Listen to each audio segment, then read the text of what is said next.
နှစ်လတော့ရှာစေးလာပဲယူလို့သူတို့မြင်လာလေဟိုးအောက်ဆုံးမှာအစ်ဆက်ပေးကလေးဆိုသူတို့ပြန်ကြည့်ရတယ်ပါလေမမကြည့်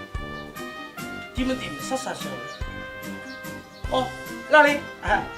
လာရဟာကဲဘာဖို့ရေးခါလေးပဲလာလိုက်တာနော်မြင်လေးလာလိုက်တော့မြင်လေးပြီးသွားတော့ပေါ့ကောလားဟိုကမနေ့ကလေးလာကြည့်တာဒီနေ့ကကျတော့လာရင်းနဲ့စိန်တစ်ခါလေးပြီးလိုက်မယ်အများကကြရင်ပြောင်းမယ်ဟဲ့ခင်များလို့လင်မယားလည်းတော်တော်စိစလဲလောဘာဖြစ်လို့မနေ့ကလည်းတစ်ခါလာကြည့်တယ်ဒီအိမ်ပဲလေအခုလည်းတက်ကြည့်တယ်ဩမဟုတ်ဘူးလေခုလာတယ်ဆိုတာတစ်ခါလည်းမသူကဆင်ပြီးကြည့်တယ်အိမ်မနေ့တိုင်ပင်လိုက်တယ်ဗျာတိုင်ပင်လိုက်တော့ဟိုသဘောလေးကြတယ်ဟုတ်ကြဘာနေအောင်နေတော့ပါဘာလို့နေတော့ကောင်းတယ်ဟိုအင်ဂျင်နေတယ်အင်ဂျင်နေတယ်ဟိုဘက်ကတဲအိမ်ဆိုလားဘွားအိမ်ပဲဟုတ်လေအိမ်လေးလေးရှိတယ်ကောင်းကောင်းဆင်အဲ့ဆိုဒီမှာဘာပေါ်ကြီးကြည့်ထားလိုက်6လစာဟုတ်တယ်ရစင်ရမို့လည်းမအကြည့်နော်ရတယ်အဲ့လားဆိုရင်ဖြစ်လာတယ်ရောက်သုံးဆောင်လာမို့လေအစိုးရချချိုးသေးရတယ်ဟိုကမကျင်းနေပြီလို့အမ်ခံတယ်ဒီဖက်တော့ဘုံပါလို့ဟုတ်ကဲ့ကျေးဇူးတင်ပါတယ်ဟုတ်ကဲ့ဘယ်တော့ပေါ့ယူလေးတောက်လို့ရတယ်ဒီဖက်တော့ဆိုင်ငါလုံးတက်ပြီဘာလို့ပဲမလို့လဲဒါအဲ့ခံတယ်လက်ဖက်လေစားရနော်ရင်းနှီးချမ်းလေးပဲတောင်းပါနော်အဲ့လားဆိုတာရတယ်နော်နောက်ပြီးဆိုမကျွေးပြမှာဆိုလို့အဲ့ဒီပေါ်မှာတာဝန်ရှိလေဟုတ်ပြီဒီတက်တာကိစ္စမဟုတ်ပါဘူးကျွန်တော်တုံးထားလိုက်လို့ဒီဟိုဘာလို့တကူတော့မေးချင်လို့ဟိုကျွန်တော်တို့ကလေလက်ဖက်တစ်ခါလေးပြောင်းမှာဆိုတော့ပစ္စည်းတွေလည်းယူလာမှာဘာလို့ပစ္စည်းလည်းတစ်ခါလေးတိတ်ပြီဆိုတော့တကူကအဲ့ရေလေးတက်တာဘယ်လိုလုပ်မှလဲမသိဘူးဒါဟွာပဲလေအဲ့ဒီဟိုအပြင်မှာတချို့တွေကအိမ်ထဲမှာထားလာတာအဲ့ရေကတက်300မှလားဘယ်လိုလဲ300မယ်ဆိုလဲတစ်ခါလေးစိတ်တော့မရှိလဲဟုတ်ကဲ့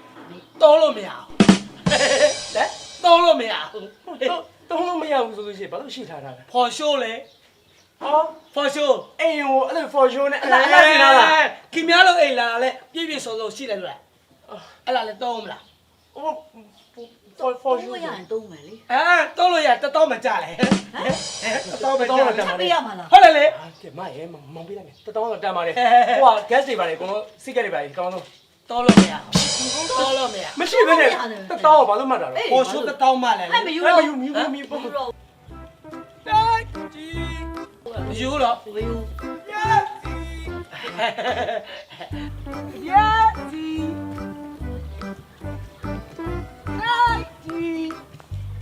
ဝတ်ရလေလူစေတဲ့လေဒါတော့ရှိမှာပေါ့အဝေးကတန်လေလားအဲ့လောပြည့်စီစင်ကောလေကြောက်ကောရောလေရှိစေကိုလိုကလာဟေးပြည့်ကိုပြင်လေးပေါ့ဒီနားလာပြက်နေတယ်ပြက်နေလေဘာကောသူတပြက်စီးရောင်းနေတာတပြက်စီးဟုတ်လားအပြက်စုပ်တယ်အပြက်စီးမဟုတ်ဘူးတပြက်စီးဟာခင်ဗျားတို့ကအိမ်တက်မှာဆိုတန်ရှင်းတယ်ဟောတာလို့လေဟေးကောလဲလောက်လာပြီမော်လေလဲမပြုတ်မှလေတန်ရှင်းအတွက်လိုသေးတယ်လေဒီလိုပဲဒီခါတလေရလာလက်တက်ကြီးတော့မော်လေဝါစကီဝါစကီဆက်တောင်းတယ်တက်ကြီးဟေးဘာလို့လာလဲကိမြဘာလို့လာငါလေဆူရှာပါရဘာလို့လဲလမ်းခေါ်လို့လေဒီမှာသူများလေအလုပ်လုပ်နေတယ်အိမ်စာချိုးဆိုးလေလုပ်ကိစ္စတွေပြောဒါမျိုးအဲ့လေဘောပေါက်တယ်ဘယ်သူတွေမဆိုကျွန်တော်ရဲ့ဒီစားတော့ကုန်ကြိုက်ကြပြီးသားစီစားလို့ကောင်းဟာဟဲ့လို့ခင်ဗျားရောက်လာဒီပြစီအဲ့ဟိုစားတော့ကုန်ဆိုင်နေရစားဒီလိုဒီပြစီမျိုးသုံးတာအကျန်းခံတက်ကြီးစီကမပြားလေဟုတ်တချောဘယ်လောက်လဲပြောဒီမှာအလုပ်လေရှော့လေလို့ကုမ္ပဏီကဆင်းလာတဲ့ပစ္စည်းဆိုတော့လေကုမ္ပဏီဟေးဒီပြစီကကုမ္ပဏီကထွက်လာတော့ခင်ဗျားမကြောက်ဘူးအခုမကြောက်ဘူးအခုကြောက်ဘူးပြီမလားဆောတာမကြောက်ဘူးငါတွေ့လားတစိတ်ကြည့်တွေ့လားတွေ့လားတစိတ်ဟောဘယ်မှာရေးတာလဲမရှိလို့မပါဘူးလားမပါမရှိလို့ကိုကုမ္ပဏီထုတ်လို့ဆိုတော့ကိုထုတ်တာလေကိုကုမ္ပဏီထောင်ထားတာလေကုမ္ပဏီနာမည်တက်ကြီးပြက်စီဟုတ်ပြီနားစီတယ်ပြီးတော့လည်းပြောတပြက်စီတွေနဲ့မတူ နော်အမွေးမြင်ကိုဒီလိုလောက်ထားတာနော် ကျုပ်အဲ့ GTR လေးထုတ်ပြပါလား ဟမ် အဲ့ဟုတ်တယ် ဒါလားရတာပေါ့ရတာ ဒီကကျတော့ကုမ္ပဏီကဘယ်အမိုက်ပေါ်ကောက် ဟမ်မစီလို့မဲမဲကိုထီးလို့ကိုလောက်ထားလားဒီပစ္စည်းလို့လား ဘယ်ဟာတွေလဲဗျာ သူများတွေတပြက်စီးကတခါလဲပြီးရင်အမွေးမြင်နေပြတ်မသွားဘူးလားကျွတ်မသွားဘူးဒီမှာတခါတည်းဖြတ်ပြီးသားဟဲ့ ဟုတ်ကြတော့ ဟမ်ဒါကြတော့ကိုနဲ့လိုက်အောင်လုပ်ပြီကိုသွားလည်းကျဲတယ်အဲ့ကိုသွားနဲ့လိုက်အောင်လုပ်ဆိုပြီးတပြက်စီးကနည်းနည်းချဲထားရတယ်ရပြီ ဟုတ်ကဲ့ ဒီများ ပြတ်တက်ကြီး တော်ဝါဈေးမရှိဘူးစီကားလေလို့ပြောစရာရှိတယ်တောင်းပါလေ ရနည်းရှင်း ရတယ်ဒီဈေးနဲ့ရှင်းပါရကိုမလည်းတင်မန်းတယ်နော်ကုမ္ပဏီနဲ့လုံးလုံးရတာတချောင်းဘယ်လောက်လဲဟမ်တချောင်းဘယ်လောက်လဲဆိုတော့ကိုရောင်းလာတဲ့လာနဲ့3လလောက်ရှိပြီဒါပထမဆုံးဈေးဥပေါက်တာဆိုတော့ တော့တယ်ပထမဆုံး မဟုတ်3လဆိုတာကကိုကုမ္ပဏီမှာကတော့တောက်လျှောက်ရောင်းနေရတာဗောအစော်ကားလိုက်လားပြီးတော့ခပြင်ထွက်ပြီးစရောင်းတာဒါပထမဦးဆုံးလေ ဈေးတွေတခုတော့ပြောနေတယ်ဗျာ3လအတွင်းမှာဒါပထမဆုံးဆိုရင်လေအဲ့တပြက်စီးလေးကိုနားခွင့်နေပေးလိုက်ပဲကြည့်ရတော့တော်ဆုံးနေလေလား ဒါလေးလား ခီးပန်းနေတာမသိသေးလား တော့ဟိုကြက်ပွဲသွားတာကြက်လေကမွေးလို့ထားတာကြက်လေကမွေးစတာအဲ့ဒါ မခင်ဗျာလေခင်ဗျာဝါကိုရှင်းပြတယ်ဒီမှာစိန်ကုန်းနဲ့ကြောက်ကော်လဲကြားမှာဆေးရုပ်တဲ့ကတ်လိုက်ကတ်လိုက်မလို့ ပြည့်စည်တယ်ပါ ဒီနေ့စီးတဲ့ကတ်လိုက်မလားဝါဝဲမယ် ဝယ်မယ် ဒီချောင်းပဲ တချောင်းရတာဗော ဝဲလိုက်မှာအေးလိုက်မှာ ရရော့ပါရ ကျေးဇူးတင်တယ် โอเค ဘာလို့နေတော့ဒါကြီးကဘုရားပါလေ ဟဲ့လူဒီနေ့စီးတဲ့ချောင်းပြောလာလေဝါငါတော့ပေးထားတယ်လေ ဟဲစေတနာစော်ကားတယ်အဲ့ဒါအပိုးလက်ဆောင်တွားကြထုတ်ဖို့ပေးထားတာ အော် promotion တော့ပါလေပြင်နေပြီ စာပြီးတော့ပြီးပို့လို့ဒီနေ့စီး တကယ်စီကအမှန်တိုင်းပြောလို့ရှိရင်တော့တချောင်းကိုသူကရောင်းတာ3500ရောင်းတယ်ဒါပေမဲ့မစ်ပြည့်ဆွေပြည့်ဖြစ်သွားအောင်ဒီမှာလည်းမင်္ဂလာလှုပ်နေတာဆိုတော့2ချောင်း9000ပဲเนาะအခုဒီမှာ9000เนาะပုံမျိုးเนาะ ဒီချောင်းလို့ရပြီလေဒီချောင်းလို့ရ 2ချောင်းပေးလိုက်မယ်လက်ဆောင်ပေးလိုက်တာလက်ဆောင်ပြပေးလိုက်တာ နှစ်ချောင်းတော့ပြန်စုမှာတကယ်စီကဂျုံလုံးပေါ့ ဒါတစ်ချောင်းယူလိုက်ဒါကြက်လက်ဆန်မွေးဆက်တာเนาะခဏလေးရော့ဒီမှာကြတူတုတ်ကလေးဟာလား ရပြီ တက်ကြီး ရပြီ เนาะကဲစစ်ပြတယ်เนาะ ပြပါလေပြ โอเคပါကျေးဇူးရိုက်တင်ပါတယ်လက်ပတ်လေးနဲ့ဆောင်နော်လက်ပတ်လေးနဲ့ဆောင် ဟိုဒီလိုလုပ်ပါလေခင်ဗျာပါဆယ်ထုတ်သွားပါ နောက်ကာရလေးလို့ မင်း ကာရလေးလို့ကျေးဇူးရိုက်တင်မယ်ညဇီးပါဇီးပါနေပေါ်နေရပေါ်ပေါ်နေပေါ်ဘာတော့မလေးနော်ချီစောလဲစောလေကင်းလေဒီနေရာအစ်စ်ပဲဒီနေရာအစ်စ် ပတ်စံကွာတယ် ဘောဒီလက်ထဲဟာပြုတ်ကြသွားတော့တွေ့ရဟန်ကောက်ဖို့ဒါအယောလဲစင်တယ်လေနာအဲ့တော့ကျေးဇူးတင်နေနောက်လည်းအားပေးအောင်နော်တက်ကြီး အဲ့ဒါကြီးဘောတော်ရောက်ပါစေတော်နော် တခုပြောမယ်ဝေးဝေးလေးတွားရအောင်နော်ဟောဝေးမှာဇီကားလေးပြောလို့ ရတယ်အေးစေးပါအေး လူ စေး တွေ ပါ အားလာလို့ဝယ် ဒီတော့မအော်ပါနဲ့နော် မအောင်တော့မအောင်တဲ့သူမအောင်ရအားနိုင်တော့ sorry ပါတောင်းပါရဆက်လို့ပါကျွန်တော်ဟိုဘက်ရောက်မှအောင်လိုက်မယ်တက်ပြီဟိုဘက်ရောက်လို့ရှိရင်တော့အဲ့လိုလေးတော့အောင်ခွင့်ပေးလို့အဲ့မှလူသိမှလေ တိုက်ကြီးဘကဘာဖြစ်အော်ဘာဖြစ်အော် ဟုတ်ကဲ့ကောင်းမယ်နော်ခဏကောင်းမယ်တက်ကြီး အမလေးတော့လိုက်တောင်ခမ်းမရအောင်လို့ဖြစ်နေဒုက္ခပါ ဟေးပေါ့ဝေးတခုတော့မေးဦးမယ်ကိုဒီလက်ဖက်ကိုစားသွားတာကြာ9000မတောင်းဘူးကျုပ်တို့ကြတော့ဘာခွာလဲ လူမွေးရှိတယ် ဟိုကျုပ်တို့ကလူမွေးမရှိတဲ့ အားလုံးလုံးသူကဘယ်ရလာလဲစားဖို့တောက်ဖို့စမပေးဘူးခင်ဗျားတို့ရောရင်ဟိုတယ်လဲစားလို့ရတယ်ကျွန်တော်လူမွေးกินလိုက် စိတ်ကောင်းတာစိတ်ကောင်းတာဒီတော့ရစိတ်ကောင်းတာ ဒီတောက်စားခိုးလိုက်စားသွားလားဟောမမြင်လိုက်လို့ ကဲအေးဟိုခုနကနေပါကျွန်တော်မိတာ နေအောင်ကတင် အေးလေဟုတ်လားလေကျွန်တော်တို့ကအိမ်ငားထားတာလေအိမ်ငားတာဒီဂရင်းနဲ့မအိတ်လို့အောက်မှာ ခင်ဗျာမီလောက်လိုက်လေအိမ်ငားလားကတင်ငားလားလား မဟုတ်လေအိမ်ငားတာလေ ငါမဖို့ပြောတော့ပစ္စည်းကုန်ဆုံးဆိုအစင်းစင်းပဲတက်နေုံပဲဆို အဲ့လားတခုစီငားလား ဒါလေးတစ်ခုစီငားတာရေချိုးခိုင်းတဲ့ရေပုံမိုင်ခေါင်းလေးကိုပြန်ဖြုတ်သွားမှာလား အာမခေါင်းတက်မထားဘူး ဒီလိုလေးချိုးအောင်မလဲကွာ ခေါင်းတက်လေးလို့ရှိရင်ငားတယ် အမလေးတော့ တော့မသိတော့ ဆိုးနေပြီ တို့ချန်စီကိုလေးခတ်ပြီးတော့ပဲပစ္စည်းတွေပြန်ကောက်ပြီးနေကောင်း ခ လို့ ရီးကတော့ယူရမှာပေါ့ခရီးဖြောင်း အေး သွား လေ အေး က တော့ လေးတော့ယူအောင် ခရီးကတော့ဘယ်လောက်လဲဘယ်လောက်ပေးရမှာ တောင်းမပေး တော် တောင်း တစ်လောက်1000တော့ ဟုတ်တယ်ခေါင်းဆောင်မပေါအောင်နော် ငါတို့ ဒါတော့ဘာခေါင်းဆောင်မပေါအောင် ကဲဟိုမင်းကထားလိုက်တော့အဲ့ဒါတော့ဝယ်လိုက်တော့မယ်ထားလိုက်တော့ ထားလိုက်တော့ရတယ် ဟဲ့တခုတော့ရှိရခင်ဗျားခင်ဗျာအကောင်းလား လဲမခွက်လေလေ ဘာဖြစ်တာ ဝါလေးချင်ကနေလိုက်လို့တယ်လေစပလေးလေးလဲခွက်လေလေ ပြင်းချင်နေဆိုတော့ခွက်တယ် ကောင်းလဲချင်တော့လဲအိတ်လို့ရတယ်လဲခွက်လေလေ ဟေးဘူးပြင်းချင်ကဘယ်လိုလုပ်လဲခွက်တယ် ဝါလူပြိုကြီးလေ အဲ့လေ လူပြိုဆိုတိုက်ထိုးလေလေ ဩဘိုင်းနဲ့ထောက်တာ လဲခွက်လေလေအလဲမခေါင်းထဲတယ်လို့အဲ့လိုရတယ် တော်တော်ဂျိုင်ကြီးမြန်နဲ့နေလားမသိဘူးဟာ အားလုံးရှင်နေပြီ ဟုတ်ပြီပြီဟောပေါ့တခုတော့ရှိတယ်ဒီကဲတက်တာမယူဖြစ်တဲ့အတွက် for sure လည်းမထားဘူးနော်ဒီမှာထားလိုက်လေကျုပ်တို့တခိုးလေးရန်နေကြောက်တယ်တခါလေးယူသွားနော်ကျုပ်တို့ကြောင့်ခိုးကန်လည်းဖြစ်မှာဆိုလို့ မီးဆက်တော့မလား ဟမ် မီးဆက်တော့မလား မီးဆက် ဟုတ်လား ရေမီးအစုံဆို တာမဆုံး ဟမ်ဆိုဘာလို့လဲ လူလို့လေကဘယ်လိုပြောရမလဲဆိုတော့မိုးလဲလေလဲအစိုးမရအောင် အဲ့ဒါလေ ရစီဥစုလည်းဖောက်ပြတယ် ဟိုကလည်းလက်ချက်လာလည်းမလားရှင်မလား ဟောတို့လေအဲ့ဘောဒါတော့သိတယ်လေ तू ကမဆောင်းလို့ပဲစိတ်ကောင်းမရှိဘူးလာလည်းမလာလား မီးဆက် ဘောယူရမှာဘောဘလို့မမမမေကြီး မီးဆက်ယူမယ်အဲ့အကုန်တော့လား အဲ့အကုန်းတွေမှာပြန်ဖြုတ်ချင်တာဒါပေမဲ့အဲ့ဂလိုင်းပေါက်ကြီးပြန်ဖြစ်နေဘယ်လိုလုပ်မလို့ ရတယ်ငါပစ္စည်းဝါယူပါလေ ယူမယ်ပြန်ယူမယ် ရက်တော့ကတော့တိတ်ဆိတ်ပါတယ်နော် ဟုတ်လေအရှိမဖီအားရှိတယ်ဒီဘက်ကိုတွားရင်လဲလော်လာလေစီးစားနေရှိဒီဘက်ကိုတွားရင်တင်းနေကို လီဘယ်တော့မလို့ ဘယ်တော့တော့ အိမ်မှာနေပဲဖျားသွားမယ်ဟဲ့တက် ဒီ တက် ကတိတ်ဆိတ်ဖို့ပဲလို့တော့ ရှင်ရတယ်ရှင်ကြားလို့လားနော် ဟုတ်ဖုန်းလာတယ် ဟုတ်ခင်ဗျားလို့မဟုတ်ဘူးဖုန်းလို့ ဟုတ်ဖုန်းလာတယ် ခင်ဗျားလို့မဟုတ်ဖုန်းလို့ ဘာလဲကျွန်တော်ကရှေ့ကိုဘာလဲတော့ကပေးလို့လဲကျွန်တော်မစနဲ့ကျွန်မထိုးရလေ လူထားလိုက်ဝါဆန်စီယိုလဲဝင်ဝင်လူကလူပြက်လာစီကန်စီလေအဲ့လင်များလင်လိုက်ပြက်လေနေလိုက်ပြက်လေ အဲ့ဒါစူးညံနေမှာပေါ့နေတာ သူကသူပြင်မဆိုတာလေခြံထဲမှာမစူးဘူးလေ မပြောတော့ရက်ကောကတိတ်ဆိတ်တယ်ဆိုဘေးပတ်ဝင်ချင်းအဲ့ဒီရက်တော့စူးဆို ဟောပြောပြမယ်နောက်ကြသူတို့ဆူလဲပြားတော့လေတိတ်ဆိတ်လာမို့အဲ့တမကြိုက်ဘယ်နဲ့လဲတော့ဖြစ်သွားအောင် ဟာဒီဘောဘောရဲ့ဒုက္ခပါ ရပါလေဒီကခမောင်းကိုဒီလိုပါစီ မြင်လား နေပါ ခလာ ဘောမောတဲ့ရှင်နော်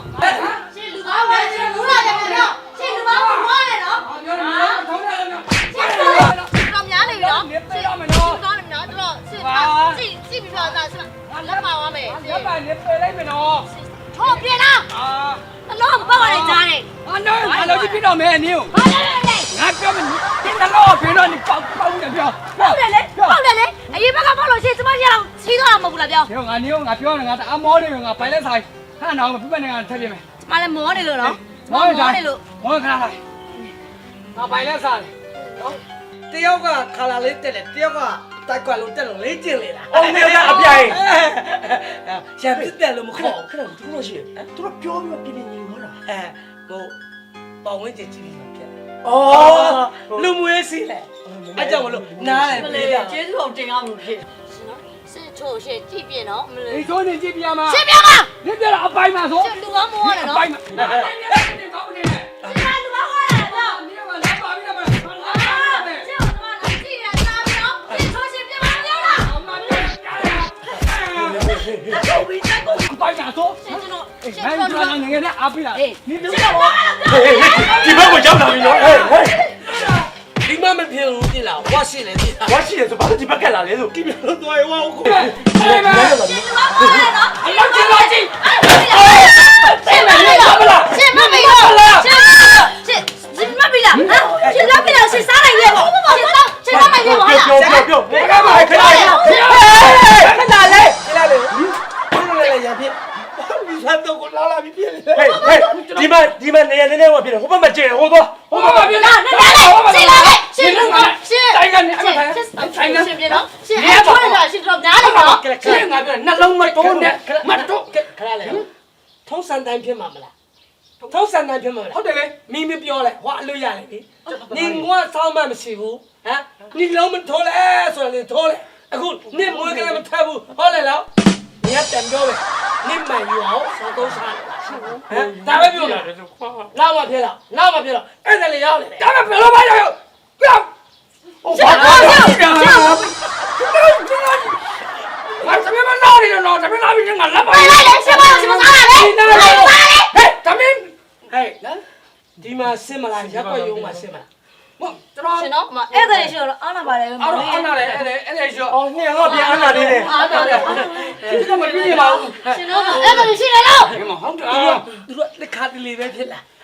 ဟိုကပြည့်လေလင်းနဲ့မရရှာနဲ့သွားလေလင်းရှာဖြတ်ပြီးမရသွားတော့ဝေးပါလား အဲ့ဒါကဲလုံးလေ အားနာရ ဟောအားနာတယ်မီ မောင်လေးချက်ချောလေးနော်အားနာလိုက်တာရှင်ဘာမှမလုပ်ဘူးပြောနေတယ် မပြောချင်တော့နော် ရှင်လူမမောတယ် အဲ့မယ်နော်နင်လိုက်မယ်နင် မဒါဆဆော့ပြီးလေမ ဟိုပြလာတော့အဲ့ဒါလေးရှိလို့အားနာနေလို့ ကျွန်တော်တို့ကပဲပြန်အားနာပါတယ်ဗျာဟိုတခုခုတော့ ဟိုကျွလို့ကိုကိစ္စကိုရှင်းလိုက်တော့ပြင်မှာရှင်းလိုက်တော့ ဟိုကနချောင်းနေသိုးနေနော် ခင်ဗျာဖြစ်လာ ကျော်လို့လား ခင်ဗျာဖြစ်လာ သပတ်တွေ နင်နော်နင်ကန်း ရှင်ရောရှင်ကျမလုံးပါကြည့်လို့ အဲ့ဒါရှိတော့ငါရှော့ပေးတာနော်အဲ့အားနာလို့ရှော့ပေးတာနော် တော်သေးလေ လောက်ချင်နေပြီနင်ကလောက်ချင်နေပြီငါ ကျမလည်းရှင်လောက်ချင်တယ်ပြီ လောက်မယ်နင်ကဝါတာ ရှင်းရမှာမလား ဟိုခင်ဗျားလို့လောက်လာလေမလောက်လာလေဟောမသိဘူးကြာလေးတော့အားလာလား အားနာပါ ခြံစည်းရိုးကြော်လာလေ ဟုတ်တယ် ပိုင်လေကျူးလို့မ3ခွန်6လို့တရားဆွဲလို့ရတယ် ဟဲ့တုံးချက်ကပိုင်းနဲ့ကျူးလို့မဟုတ်ဘူး မနိုင်ဘူးလေ တုံးချက်ကပိုင်းနဲ့ကျူးလို့မဟုတ် ဝါ ဘူး ရတဲ့ပုံမှာပြောလာလေ ဟောဒါပဲစောစောမြဲမြဲမှတ်ထားတယ် ရှင်းမယ် သူများချန်တယ်မို့အားနာလို့အဲ့ဒါရောက်နေလို့ငင်းနဲ့ငါနဲ့အပြင်မှာသွားရှင်းမယ်အပြင်မှာသွားရှင်းမယ်ဒါလိုက်ကြရှင်းပါလိုက်ကြလား တော့ပြမယ် ရှင်းမယ်ကျမလည်းရှင်းမယ်အားနာပါတယ်ရှင်းမယ်ကျမရှင်းမယ်ရှင်းမယ် သွားပြီဒီစီယူသွားပြီ ယူစင်သူပြောလဲကြားလားရှင်လဲကျမလဲတော့ရှင်းမယ်ရှင်းတယ်ဟဲ့ဒီပစ္စည်းပါမှာရှင်းလို့ရလား နင်တို့ကတော့မေးဦးမယ်ဟမ်သူတို့ကနေတိုင်းဖြစ်တာလားရန် အာမဖြစ်ပါဘူးမနေ့6နာရီတစ်ချိန်9နာရီတစ်ချိန် မဟုတ်တိုင်းတွေပဲဆွဲထားမှာလားကျွန်တော်တို့က မ7နာရီတစ်ချိန် စီရပြန်လို့တော့မယ်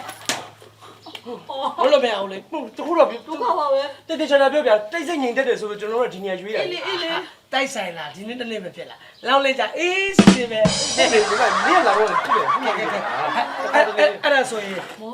နောက်ဖက်ရေလောင်းအိမ်သာတက်မှာလားဘောလောင်းတက်မှာ အော်ဒီလမ်းမေးပါဒီအိတ်ချင်းထွက်ပါပါလားလို့ အမို့လေ တော့တော်တော့ ဝါဝါချီယိုလားရှယ်ယိုလားလဲရိုးရိုးလားလဲရှိတယ် အော်ဒီကောတော့မပေါ့ပေါ့ အကုန်ပေးမယ် တာကြီး တခါလေ ကြီးတာကြီးယာစီ တက်ကြီးပြန်ရောက်လာပြန်ရောက်လာပြန်လေ ဟိုဝါပြောမယ်ဒီလူနည်းနည်းလမ်းပြောက်လေလားလက်ဝိုင်လေ ဒီဘက်ကလက်ပိတ်တယ်ပါမရှိဘူး မရှိကွင်းပြီဗျာစီ ဟေး ကလာလေဟဲ့လောင်း လာပြီ လောင်း ဟေးခုနကောင်မဲခုနကောင်မဲ တာကြီးမြတ် ရတော့ဝန်တာလေ ဒီခုပဲပေးပါချပါလွတ်လွတ်လပ်လပ်ချပါ โอเคโอเคအာ ဟိုဒီတော့ယူပေးလိုက်ရရဆာဆာဟဆာို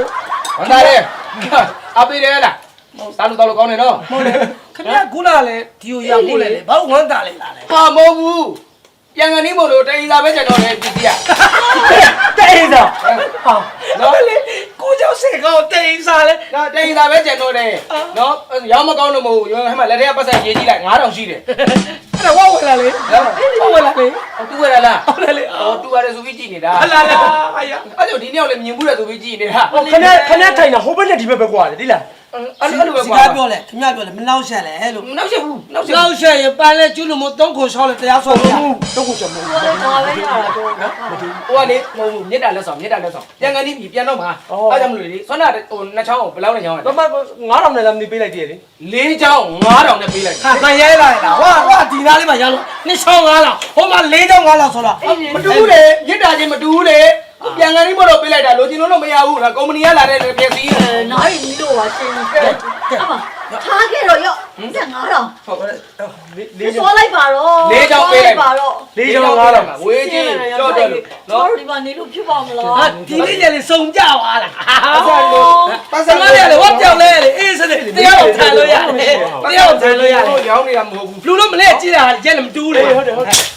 ဟိုတွေ့လားအဲ့လိုတပြက်စီးကောင်းနေအမကြီးအမတွေ့လားအမအဲ့လိုတွေ့လားအဲ့လို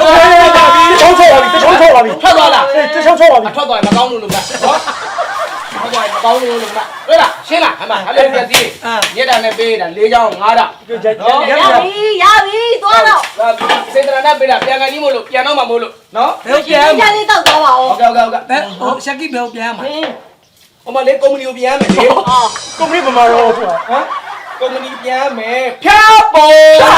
ဟေးတိုက်ကြီး ဟုတ်လားတိုက်ကြီးလို့ပါ တိုက်ကြီးလို့အောင်လို့လေ ဖြားပုံမှာလေသူကုမ္ပဏီကခွဲအောင်မှာမို့လို့ ဟိုတိုက်ကြီးပဲဖွင့်မှာတိုက်ကြီးကအောင်လို့ကောင်းတယ်ဖြောင်းဖို့အောင်မကောင်းဘူး ဖြားပုံမှာလေသူကစိုက်ပွဲဖွင့်နေတယ်တဲ့လက်မာထားလို့တစ်ချောင်း ဟိုတခုရှိတယ်ညီလေးပြန်ရင်လေ ဟုတ်ကဲ့ ဒီဘက်လည်းမပြန်နဲ့တော့အဲခုနမင်းဒီဘက်ထွက်သွား ဟုတ်တယ်ဒီလို ဒီဘက်ပြန်ရောက်လာတယ် ဟုတ်တယ်ဟုတ်တယ် ဟိုဘက်ကတော့ဟိုဘက်ကမှအဲ့ဘက်မှာအများကြီးပဲ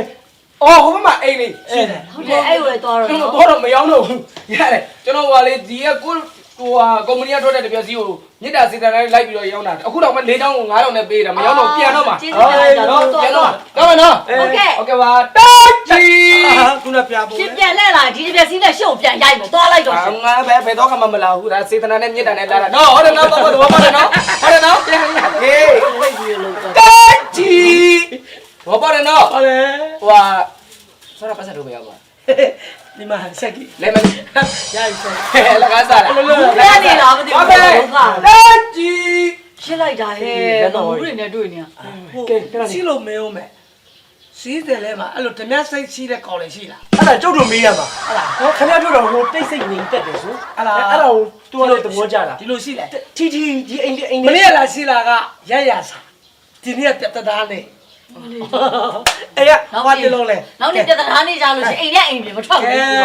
ဒီလေးနေများအစ်စေဝါပြီဘာရဲမှမရှိအောင်ဘူး အေးတခုတော့ဟိုပြစ်တယ်ဗျစိုင်နေပါလေဒီဘက်မှာမရှိဘူးဆိုတော့လေနည်းနည်းသွားလာတာစင်ပြေးပြည့်တယ်နှောက်ရှက်မဲ့တည်းလည်းမရှိဘူးအဲ့တခုတော့ကောင်းတယ်ဗျ ကုလာဈေးတယ်ဆိုဒီခါတလေပဲလာကုလာလေမြတ်တန်ကြားလာ ကြား ပဲလေ တော့ရှိပြီ ဘလို့တော့တောင်းလို့မတိုင်းဘူးကွာဘလို့တော့ကိုမတိုင်းဘူးဟဲ့လူမချိုးတာမျိုးနဲ့ပေါ်တာမဟုတ်ဘူးကွာရလားမိုက်တယ်မင်းတို့စော်ရွေးလို့ပြေးပဲဟဲ့မိုက်တယ်ဆိုတာမျိုးနဲ့ဖောက်တာမဟုတ်ဘူးကွာတိုင်းရဲ့ဖိုင်ရဲ့ချွေပြောဟာလူတယောက်တက်တာထောင်းကြောက်တဲ့ဟာ ဟိုလေဟိုဘက်ရွာကအလူရှိတော့ပြတ်ဆက်ဖွင့်လေလား ဟောမရွာဖွင့်တယ်ဒီရောက်ကြားတယ် ဖုန်းကောလား မင်းတို့ဝါရရဲ့အိမ်ငါတောက်ထားတဲ့အများကြီးဟာမင်းတို့အရက်ဆိုင်ရဲ့ကျေးဇူးရှင်ငါပဲမင်းတို့မှတ်တာ အတန်ကြီးကနီးနီးလာတယ်နော်အတန်ကြီးက မရောင်းကြအရက်မရောင်းလေ ရက်တော့ပေါ့ လူဘာမှလေသူမလာဘူးကတက်ကူထိုင်ဘူးလူမဆိုတတ်တပ်ဘူးနဲ့ဖော်ရမဟုတ်ဘူးကွာတိုက်ရတဲ့ခိုင်းရတဲ့ဝဲမရောင်းရင်မရောင်းနဲ့ဒီနာမနေနဲ့ဒါရဲ့ဘယ်ငါကြောက်သေးတယ်လူဘာမှတော့ကွာဒီရ ဟေးဟေး အရင်ရောက်ပြီအကျွေးမရောက်ရင်ဒီနာမရောက်လေမင်းတို့ရိတ်တာထောင်တရားစကားပွင့်ဟဲ့မင်းတို့ဝယ်တဲ့ကားမင်းတို့ဝယ်တဲ့တိုင်းငါတောက်ထားတဲ့အမြတ်တွေငါကျေးဇူးရှင်ကွာကြားလားအဲ့ဒီကားရဲ့အဲ့တိုင်းတဲ့ရောင်းရင်ငါမသိပဲမရောင်းနဲ့ ဖြစ်တယ်သူမှလည်းမရှိ ဘာလို့လဲကွာ ရှက်ကီ ဟဲ့ဘလို့မရလို့လဲလူမမျိုးတတ်တာဖောက်ရတာပြော ဟေးငါတကယ်ဒီတယ်လည်းမြန်ရပြစ်တာ ပြေးသွားမယ်ဟာရတော့ငါတပ်လိုက်တဲ့ဇွတ်အချက်ပဲတားရထိုးတယ်ငါထောင်မကြဘူးငါတော့ကောင်းရှိရခွနဲ့ရောက်ကောင်းရက်ခွဲပလိုက်တယ်ဘာလဲ ရှက်ကီ ရောက်ခါရ ဟောရှက်ကီ အမင်းနဲ့ထုတ်လိုက်အောင်မယ် ဟာဒီမလေးရှိလေ မစားဘူးအဲ့ယုံနဲ့ဒီရေရီရှာရလူဘာမောလေနော် စိတ်လေးဆို လူမတော့ဘူး ရ အရင်တော့တလားဆိုတော့ပလင်းနဲ့ဟောင်းပဒတဲ့မောချတာပြောတာမဟုတ်ဘူးနော် what is that ဖယားတရားလုံးဖို့တော့တာ ဟမ်ခရတရားလည်းဖို့ မင်းဘယ်လိုလဲ ရှက်ကီဟို ဒီကောင်ဘယ်လိုလဲ ကလကလာ what is that ဒီကိုထုတ်ရမယ်ကိုလားမတိရတော့သူ့တော့ဒီရောမငါဖစားမပြောတော့ဖကောင်းမရဘူး ရှက် မဲကြည့်လိုက်ရ ရှက်ကီစိတ် လေရ စိတ်ရှော ဟာဟေးငါစစ်စစ်ကြည့်တာ ဟာ ဟာဒီဆိုလေ ဆိုလည်းခင်ဗျာတော့ဒီဆိုတော့ ဒီ ကျုပ်မိန်းပါဗျခင်ဗျာ မင်းမင်းမငါမင်းမရောပြောလို့လားမင်းမင်းမဟေးကောဘယ်နာဒီကြကြည့်မလို့ပါငါလည်းသိမမှုသေးပါဟာရိုးရှိမင်းသမီးမိုးပြပြမောင်နဲ့တော့တူသေးလားဒါမဲ့နေပို့လာတယ် ဒီဟာတွေပြည့်တယ် ဘာရခင်ဗျာဘာမတော့ရဲလို့ခင်ဗျာလူတက်လာလို့ကြောက်မတော့ရဲလို့ခင်ဗျာ ဘလုံးဘာမှအပြားမလေးပါတယ်လို့အပြားမလေးပါတယ်ပြောတာပါ စက်ကြီးတော်ပြီတော်ပြီ ဟဲ့ ဟုတ်တ ကြောက်မင်းပါလေ မမဆိုဒီမျိုးမထင်လဲဝါဒီချဲရဲ့လုံချိုရေးမှု ဟဲ့ဒီချဲရဲ့ လုံချိုရေးမှု ဒီလိုလိုချောငါဒီမှာရှိကိုက်ရှင်တဲ့ခွေမွေးတယ်မလို့ လူစိမ့် စက်ကြီးဟို ဘလူးမစောကားရဘူးတမီးကိုငါပဲစောကားမှာ ဘယ်လိုလဲ စောကားမဲ့လူကားခွေမှာ ခင်ဗျာတော်များလားကောက်ပေါက်တော့မှာနော်ခင်ဗျာ စက်ကြီးစက်ကြီးခင်းလာလေဆဲလေးစောစက်ကြီးဘာဖြစ်လာလဲ ဟဲ့ တခုခုဖြစ်လာလား ဒီကိုဖေးရဘောက ကိုစားဖြစ်စီလို့စား ကျွေးလာထောင်းတယ်ကွာသူတို့ကကျွေးများပြီတဲ့လက်မပြောတယ်လေကွာငါတောက်လို့ဒီဆိုင်ရှိနေတာဟုတ်တယ်မလား ဟုတ်လဲ တရားသဘောနဲ့ပြောမယ်ဆိုရင် ဟာလား ဘုရားမြတ်စွာဘုရား အဲ့ဒါလည်းမရှိမပြောလဲ ဘာဟောလဲ ဘာဟောလဲ ငါအတိတ်ကငါအရင်တော့ဖို့ကံပါလာလို့တော့ရတာရှောင်းလွဲလို့မရတာကံသဘောကံကံကြီးအကျိုးနော်တယ်လီနာမဘလူလဲဒီနေ့နာမဘလူလဲ ခင်ဗျာညားလာ နာမဘလူလဲလို့ ခင်ဗျာဟဲ့ယူခင်ဗျာမလုပ်ပါနဲ့ပြော ဒီကငါတက်သေးကိုမလို့နဲ့နော်ငါတက်သေးကိုမတကယ်လို့သိဒီမှာပဲကြိုးရမှာ ဟိုလေတက်မသားလေ ဟုတ်တယ် ခင်ဗျာဘာဖြစ်နေပြီတော့ခင်ဗျာငါ ခင်းလာလေ မလုပ်ရဲလို့ ခင်းလာလေ ကြောက်လိုက်တာ ပတ်စံထောင်းလို့ရတယ် ဟမ် ထောင်းဝဲခဏချီ တက်ချောင်းဒီတဲ့ပေးတယ်ခင်ဗျာပတ်စံ အမဟုတ်တန်ဆက်မယ်ခဏပဲရှိ မရှိတော့ ခဏပဲ မင်းလာတော့ဘာလို့ရဲတဲ့တာက ခင်ဗျာပေးမလားမပေးဘူးလားပြောနည်းနည်းသွားခိုင်းလိုက်တော့ ရ ဟုတ်ပြီ ကျင်းလာတာ ချေးရွယ် ပိုလာတင်းချင်းကုန်းဝယ်စား ချေးပလေးလေးပြီကျွန်တော်ပလေးလေးဒီကပြက်လို့မပြေဘူးဒီကပြက်လို့မပြေဘူးဟုတ်ပြီမင်းမတော့မယူသေးဘူးတွားမယ်တော့မကြောက်နဲ့မကြောက်နဲ့တော့ လူချိုရေးချက် လူချိုရေးနော်နှလုံးမြန်ရင်ဖြစ်ရနှလုံးမြန်မဖြစ်ရလူမချက်ဘူး ဘာ ငါအဲ့ကောင်လူတက်ထားလို့မဟုတ်ကျုပ်လုတ်တယ်နော် ဖြစ်ပါမလားအဲ့ဒီနဲ့အဲ့လိုဒီလားမှတူတူ ဒီမှာကျုပ်ကိုစော်ကြီးရဲ့ကျုပ်မင်းပါကိုစော်ကြီးရဲ့ဗျာခင်ဗျာစဉ်းစားကြည့်တော့ မူတော့လူစိတ်မရှိတော့ မဟုတ်လူစိတ်ကမရှိတယ်နော်ဒီစော်ရှောက်လို့မြင်တယ်ဒီကကောင်တောက်လို့မမြင်ဘူး မဟိုဟာလေဒီကညီလေးကမေးစီစင်แล้วကွဲနေတာဖြစ်လိုက်ပဲ လေးစီကမျက်နှာကိုကွယ်နေရှိတယ်ခင်ဗျာဘယ်လိုက ဟိုစက်ကရအဲ့ဒါမစိတ်ဆန်းစာဒီလိုလို့ဟိုသူ့ကိုဝါလိုက်သူခေါ်ဝါလိုက်မယ်စိတ်မစင်းရဲစရာ တကယ်နော် တကယ်စိတ်မစင်းရဲစရာ လာဒီနေရာကနေမြန်ပြန်မယ် ကြီး အမလေး ဟေး စီ လာရလား ခင်ဗျာမပြန်သေးဘူးလားဗျာပြန်တော့မှာနောက်ဆုံးလေးမကြတိန်စာပဲကျန်တော့ခင်ဗျာ ဒီမှာရောင်းရဒီအိမ်ပဲရှိရလား ခင်ဗျာရက်ကွက်ထဲမှာဝိုင်းနေနေနေလားတိန်စာချော့ပြီးတာခေါင်းကဟို၄ချောင်းဘယ်လောက်နဲ့ရောင်းတာ လေးကြောင်9000လေ ၄ချောင်း9000ဒီမှာ3ချောင်းပဲကျန်တော့တယ်နော်9000ပဲပေး ဟိုခဏလေးခင်ဗျာယူနေတာလားဟမ်ဟိုပတ်စံလေးရှိတာကြီးပြောပြီးရောင်းနေယူနေတာလား ငွေကြီးစကားလာမပြောနဲ့လက်ထဲတိုင်မှာ1000ပြသွားပြီ အဲ့9000ကျုပ်တို့ပေးထားတာဒီ9000သူပေးထားတာလေအဲ့လို ဟုတ်တယ်လေအားကြောင့်1000လို့ပြောတာပြောမယ်ညာ3ချောင်းလည်းမဝယ်ဘူး2ချောင်းလည်းမဝယ်အလကားပေးလည်းမယူတော့နော်မေတ္တာစေနာရှိရဝလက်လိုက်တော့ မမဟဲ့ဟိုတခုတော့ရှိတယ်မဟုတ်ရင်ဒီကောင်ပြန်လာနေဦးမှာအစဖြောက်လို့ရတယ်1000ပေးပြီးဟိုရတမခေါ်လိုက်ဒီလူတက်ချင်တာတော့တက်ခါ အာမတွေ့ခဲ့တယ်ရင်းနေလို့ဟာကြောက်စရာကြီးတော့ကျွန်တော်တပြက်စီးနဲ့3ချက်ရိုက်တာမှောက်သွားပြီဆိုဟာကြောက်စရာကြီးခါတော့လမ်းမှာတွေ့ခဲ့တယ် ဒီလို အဲ့ဒါတော့ယူမလားယူလဲနေတော့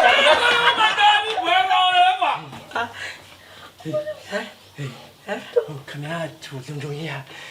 နားတော့ပါတယ်နော်ဟိုပြေးသွားပြီ ဟုတ်ချောလို့ပေးလာလဲလက်စီလို့ပေးလာလဲ ဟေးခင်ဗျာပန်းစီလည်းမဟုတ်ဘူးလို့လုပ်နေတာတော့ သူကလူကတိုက်တီဟောပေးခဲ့လား ခဏခဏတခုလို့ရှိတခါလေးပြောမယ်ဟိုဒီလူတွေတခါလေးခေါ်သွားမှာလား ဟိုဆေးတယ်လို့ခေါ်လို့မရဘူးလေ စေးလည်းမဆိုင်ပါဘူးရထွက်ပြတောင်းမှမှာခဏလေးအလုပ်တော်ရနော်မိမအလုပ်တော်ရစာချုပ်ချုပ်အောင်မယ်နိုင်နော် စာချုပ်စာတန်းဆို တော့ တော့ လေဝါဆောတယ် မဲလေ အဲ့ဒီ ဝါ ရတမိုင်းကို ဒါ ခေါ် ပြီး လို့ထားဆိုင်ကြီးလက်မထိုး အိမ်ပြောင်းရင်နော်အိမ်ပြောင်းရင်ရက်သမားနဲ့အမတိုက်ကြီးသမားလာရင်ခေါ်သွားမည်တော့မထိုးပါအဲ့ဒါပဲဒီပြဿနာကကိစ္စမဟုတ်သူတို့ အဲ့ဒါဆိုလင်မယားလည်းမပါဘူး မကလိုက်အကယ်၍တွေ့ခဲ့ပါကနော်ငားထားတာတဲ့အိမ်လာစာထက်စေစားပြန်ပေးရ တခါလဲခုလည်းယူထားလိုက်ပါလား ကျွန်တော်လာနေမလား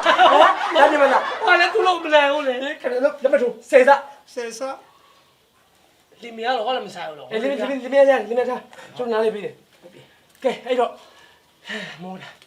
ရှင်လာ ဒါကိနာလေးဒီနေ့တည်းလည်းဖြစ်လာလောက်ရကြဖြစ်ချင်မှဖြစ်မှာ တောင်းတဲ့တောင်းချင်တယ်မို့သူဦးနာလည်းအောက်တန်းသားတွေဒါလေးမကောင်းတာတွေပြောတာအဲ့တော့တခုလို့ရှိရင်ခဏလေးရေခဲတက်တိုင်းတော့လာတယ်ဟိုတခိုးတွေပါတော့ကျုပ်ကြောက်တယ်တခိုးတော့မရှိဘူးမလားဒီမှာ အဲ့လေဝတ်မလာလဲခုနလုံချုံရုပ်တက်ခါလိုက် ကြောက်လို့ပါ တန်းမှာမူးမောက်ပြီးရေခဲတက်တာတွေသူဝင်နေဦးမယ်ဟိလား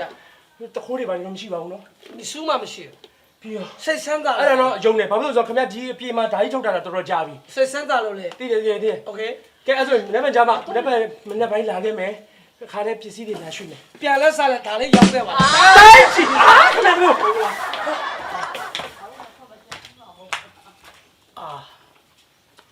ဆောပါစေစာလုံးဆောပါလို့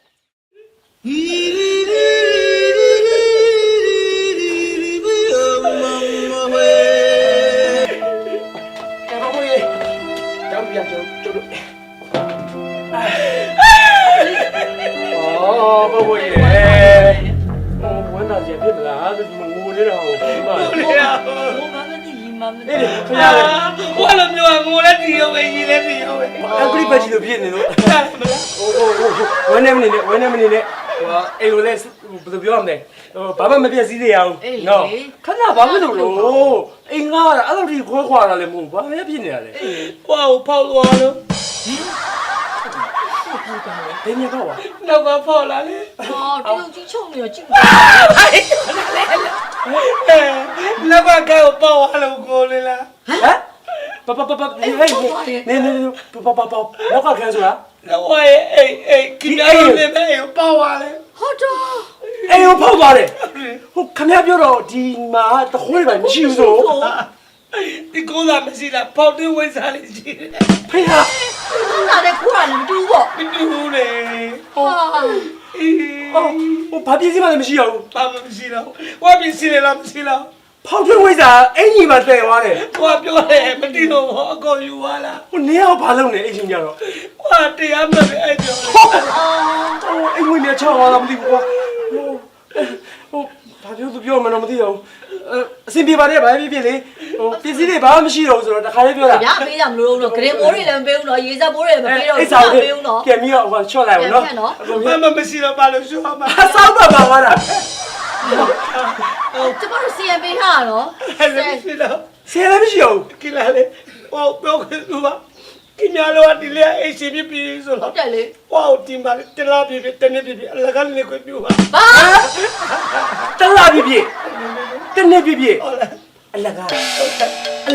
အဲ့လိုမလိုပါနဲ့ဟိုဒီလိုလေးဟန်ပြပါမယ် အော် ဒီလိုလေး တောင်းဆိုသေးတယ်ဘာဖြစ်လဲရက်ကွက်ကတိတ်ဆိတ်တယ် ဟုတ်ပါလေ ဘာတမ်းမှလည်းမကြောက်ဘူး ညာဦးလေ ဟိုညမတခုမေးပါဦးမယ်ဟိုခမ ्या ပြောတဲ့ဟိုလုံဂျုံကြီးဆိုတဲ့ကောင်ကဟိုအဲ့ဒီဖောက်တဲ့ချီရောက်နေ သူ့ကပေါ့ပါလေ ဟာတော့ဘူးနေဖြစ်ပြီပေါ့ တော်တော်ကောင်းတဲ့နေရာတခိုးလည်းမရှိဘူးအိမ်ကိုဖောက်သွားတယ်ပစ္စည်းတွေကုန်ယူရတယ်နေစရာမရှိလို့ပြန်ပြီးတော့ကိုယ့်အိမ်ကိုလာပြီးပြန်ငားတယ်တော်တော်ကောင်းတဲ့ပေါက်ပေါ်ကြီး